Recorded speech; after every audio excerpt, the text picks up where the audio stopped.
ಎಲ್ಲರಿಗೂ ನಮಸ್ಕಾರ. ನಾವು ಕಳೆದ ವಿಡಿಯೋದಲ್ಲಿ ರಾಸ್ಬೆರಿ ಪೈ ಆಪರೇಟಿಂಗ್ ಸಿಸ್ಟಮಲ್ಲಿ ಏನೆಲ್ಲ ಫೀಚರ್ಸ್ ಇರುತ್ತೆ ಮತ್ತು ಅದನ್ನು ಬಳಸೋದು ಹೇಗೆ ಅಂತ ಕಲ್ತ್ಕೊಂಡಿದ್ವಿ.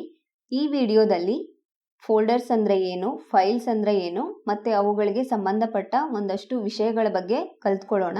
ನಾವು ಇಲ್ಲಿ ಕಾಣಿಸ್ತಾ ಇರೋ ಐಕಾನ್ಗೆ ಫೈಲ್ ಮ್ಯಾನೇಜರ್ ಅಂತ ಕರಿತೀವಿ. ಇದು ಕಂಪ್ಯೂಟರ್ನಲ್ಲಿರೋ ಫೈಲ್ಸ್ ಮತ್ತು ಫೋಲ್ಡರ್ಸ್ ಬಗ್ಗೆ ಮಾಹಿತಿ ಕೊಡುತ್ತಲ್ವಾ. ಹಾಗಾದರೆ ಫೈಲ್ಸ್ ಮತ್ತು ಫೋಲ್ಡರ್ಸ್ ಅಂದರೆ ಏನು ಅಂತ ಇವಾಗ ತಿಳ್ಕೊಳ್ಳೋಣ. ನಾನು ಫೈಲ್ ಮ್ಯಾನೇಜರ್ ಓಪನ್ ಮಾಡ್ತಾ ಇದ್ದೀನಿ. ಹೀಗೆ ನೀವು ಯಾವುದೇ ಅಪ್ಲಿಕೇಶನ್ ಓಪನ್ ಮಾಡಿದಾಗ ವಿಂಡೋ ಮೇಲ್ಗಡೆ ಈ ಥರ 3 ಬಟನ್ಸ್ ಕಾಣಿಸುತ್ತಲ್ವಾ, ಇದನ್ನು ಮಿನಿಮೈಸ್ ಬಟನ್ ಅಂತ ಕರಿತೀವಿ. ಇಲ್ಲಿ ಕ್ಲಿಕ್ ಮಾಡಿದರೆ ವಿಂಡೋ ಚಿಕ್ಕದಾಗಿ ಟಾಸ್ಕ್ ಬಾರಲ್ಲಿ ಕೂತ್ಕೊಳ್ಳುತ್ತೆ. ಟಾಸ್ಕ್ ಬಾರ್ ಮೇಲೆ ಮತ್ತೆ ಇಲ್ಲಿ ಕ್ಲಿಕ್ ಮಾಡಿದರೆ ವಿಂಡೋ ಓಪನ್ ಆಗುತ್ತೆ. ಈ ಬಟನ್ಗೆ ಮ್ಯಾಕ್ಸಿಮೈಸ್ ಬಟನ್ ಅಂತ ಕರಿತೀವಿ. ಇಲ್ಲಿ ಕ್ಲಿಕ್ ಮಾಡಿದರೆ ವಿಂಡೋ ಸ್ಕ್ರೀನ್ ತುಂಬ ಕಾಣಿಸುತ್ತೆ. ಹಾಗೆ ಇಲ್ಲಿ ಚಿಕ್ಕ ಚೌಕದ ಥರ ಕಾಣಿಸ್ತಿದೆಯಲ್ವಾ ಬಟನ್, ಈ ಬಟನ್ ಮೇಲೆ ಕ್ಲಿಕ್ ಮಾಡಿದರೆ ವಿಂಡೋ ಚಿಕ್ಕದಾಗುತ್ತೆ. ಹಾಗೆ ಇದು ಕ್ಲೋಸ್ ಬಟನ್. ಇಲ್ಲಿ ಕ್ಲಿಕ್ ಮಾಡಿದರೆ ವಿಂಡೋ ಅಥವಾ ಅಪ್ಲಿಕೇಶನ್ ಕ್ಲೋಸ್ ಆಗುತ್ತೆ.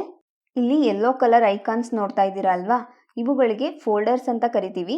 ಮತ್ತು ನಿಮ್ಮ ನೋಟ್ಬುಕ್ ಪೇಜ್ ಥರ ಐಕಾನ್ಸ್ ಇವೆ ಅಲ್ವಾ, ಇವುಗಳಿಗೆ ಫೈಲ್ಸ್ ಅಂತ ಕರಿತೀವಿ. ನಾವು ಇವಾಗ ಹೊಸ ಫೋಲ್ಡರ್ ಕ್ರಿಯೇಟ್ ಮಾಡೋದು ಹೇಗೆ ಅಂತ ಕಲ್ತ್ಕೊಳ್ಳೋಣ. ನೀವು ಡೆಸ್ಕ್ಟಾಪ್ ಮೇಲೆ ಹೊಸ ಫೋಲ್ಡರ್ ಕ್ರಿಯೇಟ್ ಮಾಡಬೇಕು ಅಂದರೆ ಇಲ್ಲಿರೋ ಡೆಸ್ಕ್ಟಾಪ್ ಫೋಲ್ಡರ್ನ ಸೆಲೆಕ್ಟ್ ಮಾಡಿ ವಿಂಡೋದು ಖಾಲಿ ಜಾಗದಲ್ಲಿ ನಿಮ್ಮ ಮೌಸ್ನ ಬಲಭಾಗದಲ್ಲಿ ಒಂದ್ಸರಿ ಕ್ಲಿಕ್ ಮಾಡಿದರೆ ಇಲ್ಲಿ ನ್ಯೂ ಫೋಲ್ಡರ್ ಅಂತ ಕಾಣಿಸುತ್ತಲ್ವಾ, ಇಲ್ಲಿ ಕ್ಲಿಕ್ ಮಾಡಿದಾಗ ಹೀಗೆ ಡೈಲಾಗ್ ಬಾಕ್ಸ್ ಓಪನ್ ಆಗುತ್ತೆ. ಈ ಟೆಕ್ಸ್ಟ್ ಬಾಕ್ಸ್ ಒಳಗಡೆ ನೀವು ಅಂತ ಟೆಕ್ಸ್ಟ್ ಇದೆಯಲ್ವಾ, ಇದನ್ನು ಕೀಬೋರ್ಡ್ನಲ್ಲಿರೋ ಬ್ಯಾಕ್ ಸ್ಪೇಸ್ ಕೀ ಪ್ರೆಸ್ ಮಾಡಿ ಎರೇಸ್ ಮಾಡಿದ ಮೇಲೆ ನೀವು ಫೋಲ್ಡರ್ ಒಳಗಡೆ ಏನನ್ನು ಸ್ಟೋರ್ ಮಾಡಬೇಕೋ ಅದಕ್ಕೆ ಸಂಬಂಧಪಟ್ಟಂತೆ ಹೆಸರನ್ನು ಎಂಟರ್ ಮಾಡಿ ನಿಮ್ಮ ಕೀಬೋರ್ಡ್ನಲ್ಲಿ ಎಂಟರ್ ಕೀ ಒತ್ತಿದರೆ ಅಥವಾ ಓಕೆ ಮೇಲೆ ಕ್ಲಿಕ್ ಮಾಡಿದರೆ ಡೆಸ್ಕ್ಟಾಪ್ ಮೇಲೆ ಹೊಸ ಫೋಲ್ಡರ್ ಕ್ರಿಯೇಟ್ ಆಗುತ್ತೆ. ನಾನು ಈ ಫೋಲ್ಡರ್ಗೆ ಇಂಗ್ಲೀಷ್ ನೋಟ್ಸ್ ಅಂತ ಹೆಸರು ಕೊಟ್ಟು ಓಕೆ ಮೇಲೆ ಕ್ಲಿಕ್ ಮಾಡ್ತೀನಿ. ನೋಡಿದ್ರಾ, ಫೋಲ್ಡರ್ ಕ್ರಿಯೇಟ್ ಆಗಿದೆ ಡೆಸ್ಕ್ಟಾಪ್ ಮೇಲೆ. ಇದೇ ರೀತಿ ನೀವು ಇಲ್ಲಿರೋ ಯಾವ ಫೋಲ್ಡರ್ನಾದರೂ ಸೆಲೆಕ್ಟ್ ಮಾಡಿ ವಿಂಡೋದು ಖಾಲಿ ಜಾಗದಲ್ಲಿ ನಿಮ್ಮ ಮೌಸ್ನ ಬಲಭಾಗದಲ್ಲಿ ಒಂದ್ಸರಿ ಕ್ಲಿಕ್ ಮಾಡಿದರೆ ಇಲ್ಲಿ ನ್ಯೂ ಫೈಲ್ ಅಂತ ಕಾಣಿಸುತ್ತಲ್ವಾ, ಇಲ್ಲಿ ಕ್ಲಿಕ್ ಮಾಡಿ ನಾನು ಫೋಲ್ಡರ್ ಕ್ರಿಯೇಟ್ ಮಾಡುವಾಗ ಏನು ಹೇಳಿದ್ನೋ ಅದೇ ರೀತಿ ಫೈಲ್ಗೆ ನೇಮ್ ಎಂಟರ್ ಮಾಡಿ ಓಕೆ ಮೇಲೆ ಕ್ಲಿಕ್ ಮಾಡಿದರೆ ಆ ಲೊಕೇಶನಲ್ಲಿ ಹೊಸ ಫೈಲ್ ಕ್ರಿಯೇಟ್ ಆಗುತ್ತೆ. ನಾನಿವಾಗ ಇಲ್ಲಿ ಇಂಗ್ಲೀಷ್ ಚಾಪ್ಟರ್ 1 ಫೈಲ್ ಇದೆಯಲ್ವಾ, ಇದನ್ನು ಇಂಗ್ಲೀಷ್ ನೋಟ್ಸ್ ಫೋಲ್ಡರ್ ಒಳಗಡೆ ಹಾಕೋಬೇಕು ಅಂದರೆ ಇಂಗ್ಲೀಷ್ ಚಾಪ್ಟರ್ 1 ಫೈಲ್ನ ಸೆಲೆಕ್ಟ್ ಮಾಡಿ ಮೌಸ್ ಲೆಫ್ಟ್ ಬಟನ್ನ ಒತ್ತಿ ಹಿಡ್ಕೊಂಡು ಹೀಗೆ ತಗೊಂಡು ಹೋಗಿ ಇಂಗ್ಲೀಷ್ ನೋಟ್ಸ್ ಫೋಲ್ಡರ್ ಮೇಲೆ ಮೌಸ್ ಬಟನ್ ರಿಲೀಸ್ ಮಾಡಿದರೆ ನೋಡಿ ಈ ಥರ ಫೋಲ್ಡರ್ ಒಳಗಡೆ ಫೈಲ್ ಬಂದಿರುತ್ತೆ. ಈ ಥರ ಫೈಲ್ಸ್ ಅಥವಾ ಫೋಲ್ಡರ್ಸ್ನ ಒಂದು ಕಡೆಯಿಂದ ಇನ್ನೊಂದು ಕಡೆಗೆ ಮೂವ್ ಮಾಡೋದಕ್ಕೆ ಡ್ರ್ಯಾಗ್ ಆ್ಯಂಡ್ ಡ್ರಾಪ್ ಅಂತ ಕರಿತೀವಿ.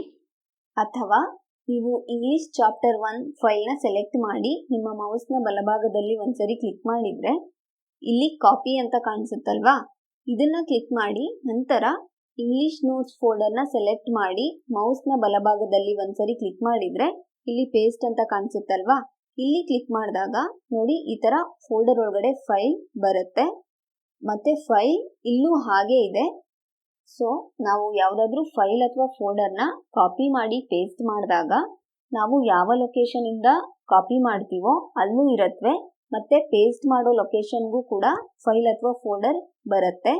ಜೊತೆಗೆ ನಾನು ಇಂಗ್ಲೀಷ್ ಚಾಪ್ಟರ್ 1 ಫೈಲ್ನ ಸೆಲೆಕ್ಟ್ ಮಾಡಿ ಮೌಸ್ನ ಬಲಭಾಗದಲ್ಲಿ ಒಂದ್ಸರಿ ಕ್ಲಿಕ್ ಮಾಡಿದರೆ ಇಲ್ಲಿ ಕಟ್ ಅಂತ ಕಾಣಿಸುತ್ತಲ್ವಾ, ಇಲ್ಲಿ ಕ್ಲಿಕ್ ಮಾಡಿ ನಂತರ ಇಂಗ್ಲೀಷ್ ನೋಟ್ಸ್ ಫೋಲ್ಡರ್ನ ಸೆಲೆಕ್ಟ್ ಮಾಡಿ ಮೌಸ್ನ ಬಲಭಾಗದಲ್ಲಿ ಒಂದ್ಸರಿ ಒತ್ತಿದರೆ ಇಲ್ಲಿ ಪೇಸ್ಟ್ ಅಂತ ಕಾಣಿಸುತ್ತಲ್ವಾ, ಇಲ್ಲಿ ಕ್ಲಿಕ್ ಮಾಡಿದಾಗ ಒರಿಜಿನಲ್ ಲೊಕೇಶನಿಂದ ಫೈಲ್ ಕಟ್ಟಾಗಿ ಫೋಲ್ಡರ್ ಒಳಗಡೆ ಬರುತ್ತೆ. ಸೊ ನಾವು ಯಾವುದಾದ್ರೂ ಫೈಲ್ ಅಥವಾ ಫೋಲ್ಡರ್ನ ಕಟ್ ಮಾಡಿ ಪೇಸ್ಟ್ ಮಾಡಿದಾಗ ಒರಿಜಿನಲ್ ಲೊಕೇಶನಿಂದ ಕಟ್ಟಾಗಿ ನಾವು ಪೇಸ್ಟ್ ಮಾಡೋ ಲೊಕೇಶನ್ಗೆ ಫೈಲ್ ಅಥವಾ ಫೋಲ್ಡರ್ ಬರುತ್ತೆ. ಹೀಗೆ ನಾವು ಫೈಲ್ ಅಥವಾ ಫೋಲ್ಡರನ್ನು drag and drop, copy paste ಮತ್ತು ಕಟ್ ಪೇಸ್ಟ್ ಮಾಡೋದ್ರ ಮೂಲಕ ಒಂದು ಕಡೆಯಿಂದ ಇನ್ನೊಂದು ಕಡೆಗೆ ಮೂವ್ ಮಾಡ್ಕೋಬೋದು. ಮತ್ತು ನಾವು ಫೈಲ್ ಅಥವಾ ಫೋಲ್ಡರ್ದು ಹೆಸರನ್ನು ಕೂಡ ಬದಲಾಯಿಸ್ಬೋದು.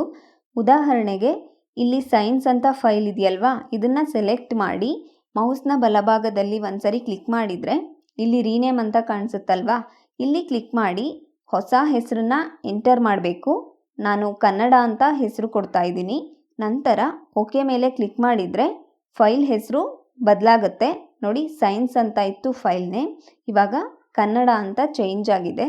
ನೀವು ಡೆಸ್ಕ್ಟಾಪ್ ಮೇಲೆ ಒಂದು ಐಕಾನ್ ನೋಡ್ತಾ ಇದ್ದೀರಾ ಅಲ್ವಾ, ಡಸ್ಟ್ಬಿನ್ ಥರ ಬ್ಲೂ ಕಲರಲ್ಲಿ, ಇದಕ್ಕೆ ಟ್ರ್ಯಾಶ್ ಕ್ಯಾನ್ ಅಂತ ಕರಿತೀವಿ. ನಾವು ಯಾವುದಾದ್ರೂ ಫೈಲ್ ಅಥವಾ ಫೋಲ್ಡರ್ನ, ಉದಾಹರಣೆಗೆ ಇಲ್ಲಿರೋ ಲೆಟರ್ಸ್ ಫೋಲ್ಡರ್ನ ಸೆಲೆಕ್ಟ್ ಮಾಡಿ ಮೌಸ್ನ ಬಲಭಾಗದಲ್ಲಿ ಒಂದ್ಸರಿ ಕ್ಲಿಕ್ ಮಾಡಿದರೆ ಇಲ್ಲಿ ಮೂವ್ ಟು ಟ್ರ್ಯಾಶ್ ಅಂತ ಕಾಣಿಸುತ್ತಲ್ವಾ, ಇಲ್ಲಿ ಕ್ಲಿಕ್ ಮಾಡಿ ನಂತರ ಎಸ್ ಮೇಲೆ ಕ್ಲಿಕ್ ಮಾಡಿದರೆ ಫೋಲ್ಡರ್ ಟ್ರ್ಯಾಶ್ ಕ್ಯಾನ್ ಒಳಗಡೆ ಹೋಗಿರುತ್ತೆ. ನಾವಿವಾಗ ಟ್ರ್ಯಾಶ್ ಕ್ಯಾನ್ ಓಪನ್ ಮಾಡೋಣ. ನೋಡಿ, ಲೆಟರ್ಸ್ ಫೋಲ್ಡರ್ ಕಾಣಿಸ್ತಿದೆಯಲ್ವಾ. ಇವಾಗ ಈ ಫೋಲ್ಡರ್ನ ಪರ್ಮನೆಂಟಾಗಿ ಡಿಲೀಟ್ ಮಾಡಬೇಕು ಅಂದರೆ ಫೋಲ್ಡರ್ನ ಸೆಲೆಕ್ಟ್ ಮಾಡಿ ಮೌಸ್ನ ಬಲಭಾಗದಲ್ಲಿ ಒಂದ್ಸರಿ ಒತ್ತಿದ್ರೆ ಇಲ್ಲಿ ಡಿಲೀಟ್ ಅಂತ ಕಾಣಿಸುತ್ತಲ್ವಾ, ಇಲ್ಲಿ ಕ್ಲಿಕ್ ಮಾಡಿ ನಂತರ ಎಸ್ ಮೇಲೆ ಕ್ಲಿಕ್ ಮಾಡಿದರೆ ಫೋಲ್ಡರ್ ಪರ್ಮನೆಂಟಾಗಿ ಡಿಲೀಟ್ ಆಗುತ್ತೆ. ಹಾಗೆ ನಾವು ಟ್ರ್ಯಾಶ್ ಕ್ಯಾನ್ ಒಳಗಡೆ ಇರೋ ಫೈಲ್ ಅಥವಾ ಫೋಲ್ಡರ್ನ, ಉದಾಹರಣೆಗೆ ಇಲ್ಲಿರೋ ನೋಟ್ಸ್ ಫೈಲ್ನ ಸೆಲೆಕ್ಟ್ ಮಾಡಿ ಮೌಸ್ನ ಬಲಭಾಗದಲ್ಲಿ ಒಂದ್ಸರಿ ಕ್ಲಿಕ್ ಮಾಡಿದರೆ ಇಲ್ಲಿ ರೀಸ್ಟೋರ್ ಅಂತ ಕಾಣಿಸುತ್ತಲ್ವಾ, ಇಲ್ಲಿ ಕ್ಲಿಕ್ ಮಾಡಿದರೆ ಫೈಲ್ ಟ್ರ್ಯಾಶ್ ಕ್ಯಾನಿಂದ ಅದರ ಒರಿಜಿನಲ್ ಲೊಕೇಶನ್ಗೆ ಬರುತ್ತೆ. ನೋಡಿ, ಇಲ್ಲಿ ಡೆಸ್ಕ್ಟಾಪ್ ಮೇಲೆ ನೋಟ್ಸ್ ಫೈಲ್ ಕಾಣಿಸ್ತಾ ಇದೆ ಅಲ್ವಾ. ಹೀಗೆ ಟ್ರ್ಯಾಶ್ ಕ್ಯಾನನ್ನು ಬಳಸ್ಕೊಂಡು ನಾವು ಫೈಲ್ ಅಥವಾ ಫೋಲ್ಡರ್ನ ಡಿಲೀಟ್ ಮಾಡ್ಬೋದು, ಮತ್ತು ಡಿಲೀಟ್ ಆಗಿರೋ ಫೈಲ್ ಅಥವಾ ಫೋಲ್ಡರ್ನ ಟ್ರ್ಯಾಶ್ ಕ್ಯಾನಿಂದ ರೀಸ್ಟೋರ್ ಮಾಡ್ಬೋದು. ಈ ಆ್ಯಕ್ಟಿವಿಟೀಸ್ ಸ್ಲೈಡ್ನಲ್ಲಿ ನಾನು ಇವತ್ತು ಏನು ಹೇಳ್ಕೊಟ್ನೋ ಅದರ ಆಧಾರದ ಮೇಲೆ ಡಾಕ್ಯುಮೆಂಟ್ಸ್ ಹೆಸರಿನ ಫೋಲ್ಡರನ್ನು ರಚಿಸುವುದು, ಮಾರ್ಕ್ಸ್ ಕಾರ್ಡ್ ಹೆಸರಿನ ಫೈಲನ್ನು ರಚಿಸುವುದು, ಮಾರ್ಕ್ಸ್ ಕಾರ್ಡ್ ಫೈಲನ್ನು ಡಾಕ್ಯುಮೆಂಟ್ಸ್ ಫೋಲ್ಡರ್ಗೆ ಡ್ರ್ಯಾಗ್ ಆ್ಯಂಡ್ ಡ್ರಾಪ್ ಮಾಡುವುದು, ಫೈಲ್ ಮಾರ್ಕ್ಸ್ ಕಾರ್ಡ್ ಅನ್ನು ಮಾರ್ಕ್ಸ್ ಕಾರ್ಡ್ 1 ಎಂದು ರೀನೇಮ್ ಮಾಡುವುದು, ಡಾಕ್ಯುಮೆಂಟ್ಸ್ ಫೋಲ್ಡರನ್ನು ಟ್ರ್ಯಾಶ್ ಬಿನ್ಗೆ ಮೂವ್ ಮಾಡುವುದು, ಜೊತೆಗೆ ಟ್ರ್ಯಾಶ್ ಬಿನ್ನಿಂದ ಡಾಕ್ಯುಮೆಂಟ್ಸ್ ಫೋಲ್ಡರನ್ನು ರೀಸ್ಟೋರ್ ಮಾಡುವುದಕ್ಕೆ ಚಟುವಟಿಕೆಗಳಿವೆ. ಈ ಚಟುವಟಿಕೆಗಳನ್ನು ಮಾಡಿ ರಾಸ್ಬೆರಿ ಪೈ ಕಂಪ್ಯೂಟರ್ನ ಬಳಸ್ತಾ ಇರಿ ಅಂತ ಹೇಳ್ತಾ ನಾನು ಈ ವಿಡಿಯೋನ ಮುಗಿಸ್ತಾ ಇದ್ದೀನಿ. ಮುಂದಿನ ವಿಡಿಯೋದಲ್ಲಿ ಪ್ಯಾನಲ್ ಮತ್ತು ಟರ್ಮಿನಲ್ಗೆ ಸಂಬಂಧಪಟ್ಟ ವಿಷಯಗಳ ಬಗ್ಗೆ ಕಲ್ತ್ಕೊಳ್ಳೋದ್ರ ಜೊತೆಗೆ ರಾಸ್ಬೆರಿ ಪೈ ಕಂಪ್ಯೂಟರ್ನ ಪ್ರೊಜೆಕ್ಟರ್ಗೆ ಕನೆಕ್ಟ್ ಮಾಡೋದು ಹೇಗೆ ಅಂತ ಕಲ್ತ್ಕೊಳ್ಳೋಣ. ಎಲ್ಲರಿಗೂ ಧನ್ಯವಾದಗಳು.